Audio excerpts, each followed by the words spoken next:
இயேசு உதவி செய்வாருங்க. பாருங்க, இந்த காட்டுக்கழுதியுடைய வாழ்க்கை ரொம்ப மோசமானது. எங்க சுத்துதுன்னு யாருமே கண்டுக்கிறது இல்ல. ஆனா மனுஷனுடைய வாழ்க்கையையும் இப்படி ஒரு சிலருடைய வாழ்க்கைய யாருமே கண்டு கொள்ளாத போது இயேசு மட்டும்தான் அந்த மனுஷங்களுடைய வாழ்க்கையையும் போய் அவர் தேடி போனார். பாருங்க, யோவானுக்கு எழுதின சுவிசேஷம் 5வது அதிகாரம் 5வது வசனம் இப்படி சொல்லுது. 38 வருஷம் வியாதி கொண்டிருந்த ஒரு மனுஷன் அங்கே இருந்தான். படுத்திருந்த அவனை இயேசு கண்டு அவன் வெகு காலமாய் வியாதியஸ்தன் என்று அறிந்து அவனை நோக்கி, சொஸ்தமாக வேண்டும் என்று விரும்புகிறாயா என்று கேட்டார். அதற்கு அதாவது 38 வருஷம் ஒரு மனுஷன் வியாதியா இருக்கான். 1 வருஷம் 2 வருஷம் இல்ல, 38 வருஷம் வியாதி. 38 வருஷமான அவனுடைய வியாதி அவனை தனித்து கைவிடப்பட்ட ஒரு நிலைமையில போய் மாறி போச்சு. அவனுடைய வியாதி என்ன வியாதி என்று சொல்லப்படலனாலும் அவனுடைய வியாதி ஏதோ ஒன்று அவனுடைய குடும்பத்தை விட்டு பிரிந்திருக்க வேண்டிய ஒரு நிலைக்கு தள்ளப்பட்ட ஒரு வாழ்க்கை. அந்த தள்ளப்பட்ட 38 வருஷம் 1 வருஷம் 2 வருஷம் அல்ல, கிட்டத்தட்ட 38 வருஷங்கள் அவனை அந்த குடும்பங்கள் தள்ளி வைத்திருக்கிறது. அவனுடைய வியாதியினால, அவனுடைய வாழ்க்கையில பல பிரச்சனைகளினால அவன் வியாதி. அவ்வளவுதான். 1 வருஷம் 2 வருஷம் இல்ல, 38 வருஷம். ஒரு வேலை நீங்க இன்னைக்கும் என் வாழ்க்கையில இப்படிப்பட்டதான வியாதி இருக்கு, பிரச்சனை இருக்கு, போராட்டம் இருக்கு, கண்ணீர் இருக்கு, யாருமே என்னை கண்டுகொள்ளலையே, யாருமே என்னை தேடி வரலையே, யாருமே எனக்கு உதவி செய்யலையே, யாருமே என்னை விசாரிக்கலையே, யாருமே என் கூட இல்லையே, என்னை பார்த்துக்கிறதுக்கு இல்லையே அப்படின்னு நீங்க ஒரு வேளை நீங்க யோசிக்கலாம். பாருங்க, 38 வருஷம் வியாதியா கொண்டிருந்த ஒரு மனுஷன் அங்க இருந்தான். அந்த மனுஷனை கேட்பார் இல்ல, சாப்பாடு கொடுக்க ஆள் கிடையாது, அவனை நேசிப்பார் இல்ல, அவனை கேட்பாரற்று கிடந்த ஒரு அனாதையை போல அவன் அந்த இடத்துல கிடக்கிறான் குளத்துக்கிட்ட. அந்த மனுஷன் இருக்கிற நிலைமைய பார்த்துட்டு இயேசுவே போறாரு. இயேசுவே போய் அவன் கிட்ட ஒரு வார்த்தையை கேட்கிறாரு. எத்தனையோ வருஷமா அவன் கிட்ட எந்த மனுஷனும் கேட்காத வார்த்தை இயேசு போய் கேட்கிறார். இன்றைக்கும் எத்தனையோ பேர் கேட்காத அன்பான வார்த்தைகளை இயேசு நீங்க உங்களை பார்த்து ஆண்டவர் விசாரிப்பார். ஆண்டவர் உங்களோடு பேசுவார். இயேசு உங்களை விசாரித்து நடத்துவார். உங்களோட தேவைகள் என்ன இது அப்படின்னு கேட்டு உதவி செய்வார். உங்களுடைய வாழ்க்கையில எதுவுமே இல்லை என்று நீங்கள் யோசிக்கலாம். ஆனால் இயேசுவோ உங்கள் வாழ்க்கையை விசாரித்த பின்பு பாருங்க, 38 வருஷம் யாருமே இல்லாத அனாதையான வாழ்க்கையில அந்த மனுஷன் கிட்ட போய் கேட்கிறாரு, நீ சொஸ்தமாக வேண்டும் என்று விரும்புகிறாயா? அதாவது சுகமாக வேண்டும் என்று விரும்புகிறாயா? ஏன்னா 38 வருஷமா இதே இடத்துல கிடக்குறிய, உன்னை கேட்பாரற்று கிடக்கிற நிலைமையில நீ இருக்கிறிய. இன்னைக்கு உனக்கு விடுதலை வேணுமா? இன்னைக்கு வியாதி சுகமாகணுமா? இன்னைக்கு உன்னுடைய கண்ணீர்கள் துடைக்கணுமா? இன்னைக்கு உன்னுடைய பாரங்கள் குறையணுமா? இன்னைக்கு என்னை எல்லாருனாலும் கைவிடப்பட்ட நிலைமையில நிற்கிற என் வாழ்க்கை இயேசு என்னுடைய கையை பிடிச்சுக்கணும். 38 வருஷமா கடந்த ஒரு மனுஷனோட வாழ்க்கைய இயேசு கண்டுபிடிச்சார்.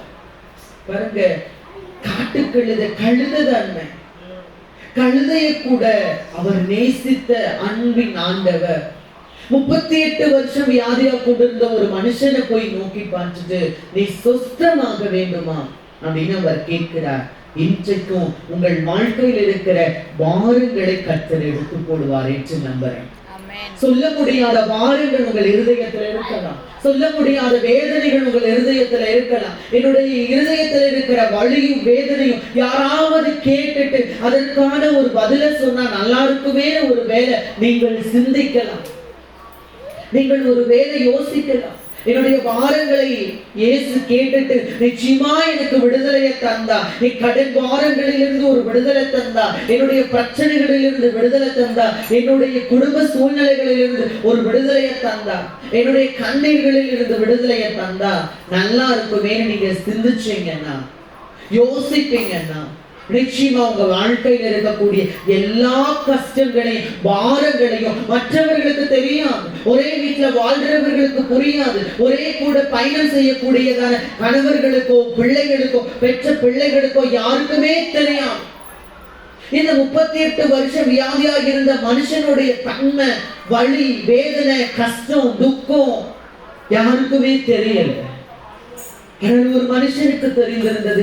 ஆண்டவராகிய இயேசு இந்த பூமியிலே மனிதனாய் அவதரித்த ஒரு உன்னதமான தேவனுக்கு தெரிந்திருந்தது.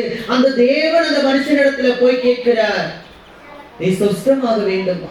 நீ வியாதியிலிருந்து விடுபட வேண்டுமா? உன்னுடைய கண்ணீர்களிலிருந்து விடுதலை வேண்டுமா? உன்னுடைய பாரங்களிலிருந்து, மனவேதனைகளிலிருந்து, துக்கத்திலிருந்து ஒரு விடுதலை வேணுமா உனக்கு? ஆண்டவர் கேட்கிறார்.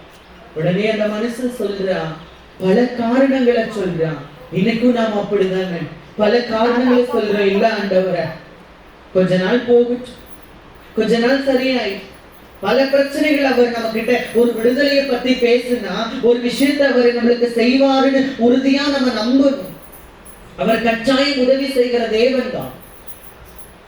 அந்த மனுஷனை போல நாம எந்த காரணத்தையும் சொல்ல வேண்டாம். ஆனா அந்த காரணங்கள் எல்லாவற்றிற்கும் அந்த காரணங்கள் என்ன என்பதை இயேசு அறிந்திருக்கிறார். உங்கள் வாழ்க்கையிலையும் தேவன் நிச்சயமாய் உதவி செய்வார். ஆமென். ஹல்லேலூயா, ஹல்லேலூயா. உங்கள் பாரங்கள் குறையும் என்று நம்புகிறேன். இனி உங்களுடைய துக்கங்கள் குறையும் என்று நம்புகிறேன். உங்களுடைய பிரச்சனைகள் மாறும் என்று நான் நம்புறேன். ஏன் தெரியுமா? ஒரு காலத்துல பிரச்சனையோடு, போராட்டத்தோடும், கண்ணீரோடும், வேதனையோடும், துக்கத்தோடும் வாழ்ந்து கொண்டிருந்த என்னுடைய வாழ்க்கையில இயேசு ஒரு நாள் என்னை தேடி வந்தார். இயேசு அவர் வரவில்லை என்றால் என் வாழ்க்கை துக்கத்தோடும், கண்ணீரோடும், வேதனையோடும், வியாதிகளோடும், வாழ்க்கையில கேட்பாரற்று கிடந்த நிலைமைகளோடு என் வாழ்க்கையில யாராவது என்னை சாப்பிட்டியா அப்படின்னு கேட்டா நல்லா இருக்குமே யோசிச்சு அழுத நாட்கள் அதிகமாய் உண்டு. என்னுடைய வாழ்க்கையில் அப்படிப்பட்டதான எல்லா நிலைமைகளிலும் ஏன் நம்ம கூட பேச மாட்டாங்க? ஒரு திருநங்கையா இருக்கக்கூடிய நம்ம வாழ்க்கையில ஏன் பேச மாட்டாங்க? ஒரு திருநங்கையினுடைய மனசை புரிஞ்சுக்கிறதுக்கு வழி இல்லையா?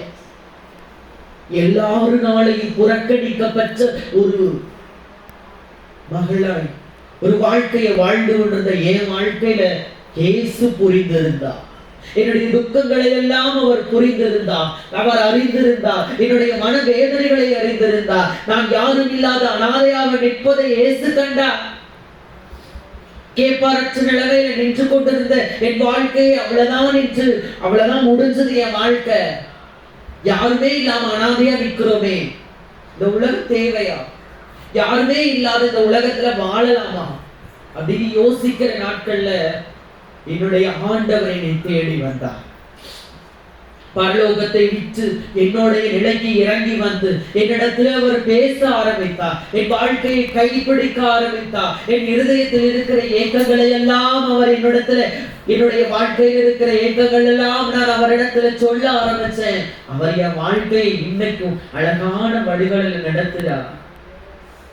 என் வாழ்க்கையை மாற்றின இயேசு உங்களுடைய பாரங்களை மாற்றுவார் என்று நம்புகிறேன். உங்களுடைய கடன்களை மாற்றுவார் என்று நம்புகிறேன். உங்களுடைய பிரச்சனைகளை அவர் மாற்றி போடுவார் என்று நம்புகிறேன். உங்களுடைய துக்கத்தை அவர் மாற்றுவார் என்று நம்புகிறேன். ஒரு திருநங்கையினுடைய வாழ்க்கையவே அவர்